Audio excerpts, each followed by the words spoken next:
பிறப்புக்கும் எல்லா உயிர்க்கும் இதுதான் எங்களுடைய கொள்கை அப்படின்னு கொள்கையை அறிவித்து கொள்கை எதிரி பாஜக, அரசியல் எதிரி திமுகன்னு அரசியல் கட்சியை தொடங்கின விஜய் தீய சக்தி திமுக தீய சக்தி திமுகன்னு 3 தடவை முழங்கினார்.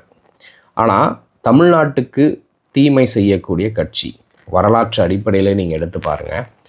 தமிழர் தொன்மை, தமிழர் வரலாறு, தமிழர் பெருமை பேசுகிறது யார்? அந்த தமிழர் தொன்மையையும் பெருமையையும் வரலாற்றையும் அழிக்க துடிக்கிறது யார் அப்படின்னு நீங்கள் ஒரு ஒப்பீடு பார்த்தீங்கன்னா, கீழடி அருங்காட்சியகமாக இருக்கட்டும், கீழடி ஆய்வு விவகாரங்களாக இருக்கட்டும், இப்போது முதல்வர் ஸ்டாலின் ஆதிச்சநல்லூர் திருநெல்வேலி மாவட்டத்தில் போய் அங்கே பெருணை அந்த அருங்காட்சியகத்தை தொடங்கி வச்சு பல கருத்துக்களை பேசுகிறார். சரஸ்வதி நாகரிகத்தை பற்றி ஆராய்ச்சி செய்கிறதுக்கும் பேசுகிறதுக்கும் மோடிக்கும் இந்த சங் பரிவார் அமைப்புகளுக்கும் நேரமும் பொருளாதாரமும் வலிமையும் இருக்கும். ஆனால் தமிழர்களையும் தமிழர் பெருமையும் பேசுகிறதுக்கு இருக்காது அப்படின்னு குற்றம் சாட்டியிருக்கிறாரு.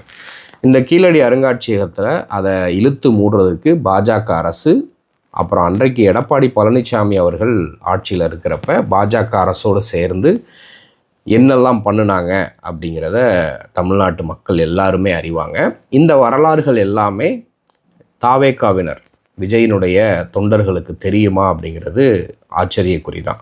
ஏன்னா அவர்களை தற்குறின்னு சொல்கிறப்ப இவங்க ஆச்சரியக்குறின்னு சொன்னாங்க. ரெண்டுமே அவர்களுக்கு பொருந்தும் அப்படிங்கிறது தான் உண்மை. முதல்ல விஜய்க்கு தெரியணும், அதுக்கப்புறம் அவர்களுடைய தொண்டர்களுக்கு தெரியணும். விஜய்க்கு தெரியலைனாலும் தொண்டர்களுக்கு தெரியலைனாலும் அவர் கூட இருக்கக்கூடிய 2ஆம் கட்ட தலைவர்களுக்கு அது தெரியணும்.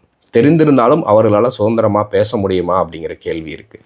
இப்பொழுது தீய சக்தின்னு சொல்லக்கூடிய திமுக இன்றைக்கு எல்லா வேலைகளையும் சிறப்பாக செய்கிறாங்க. அருங்காட்சியகத்தை கட்டி ஓப்பன் பண்ணிட்டாங்க. கீழடி அகழ்வாராய்ச்சியை நடத்தி அங்கேயும் ஒரு மியூசியம் கட்டி முடிச்சிட்டாங்க. வள்ளுவர் கோட்டத்தை இது பண்ணிட்டாங்க. வள்ளுவர் கோட்டம் கட்ட நேரம் இருக்குது. ஈரோட்டில் உங்களுக்கு அந்த நீர் திட்டத்தை கொண்டு வர்றதுக்கு இது இல்லையா, பணம் இல்லையான்னு கேள்வி கேட்ட விஜய் அவர்கள் முதல்ல இதெல்லாம் தமிழர் தொன்மை, தமிழர் வரலாறு, தமிழர் பெருமை இதெல்லாம் கொண்டு வந்திருக்கிறாங்களே, இது எல்லாத்திற்கும் தடையாக இருக்கக்கூடிய பாஜக தீய சக்தியா இல்லை திமுக தீய சக்தியா? இந்த மாதிரியான விவகாரங்களில் ஏன் விஜய் அவர்கள் வாயவே திறக்க மாட்டுறாருன்ற கேள்வியும் வருது. இதை குறித்து நீங்கள் என்ன நினைக்கிறீங்கன்றதை மறக்காமல் கமெண்ட்டில் சொல்லுங்கள்.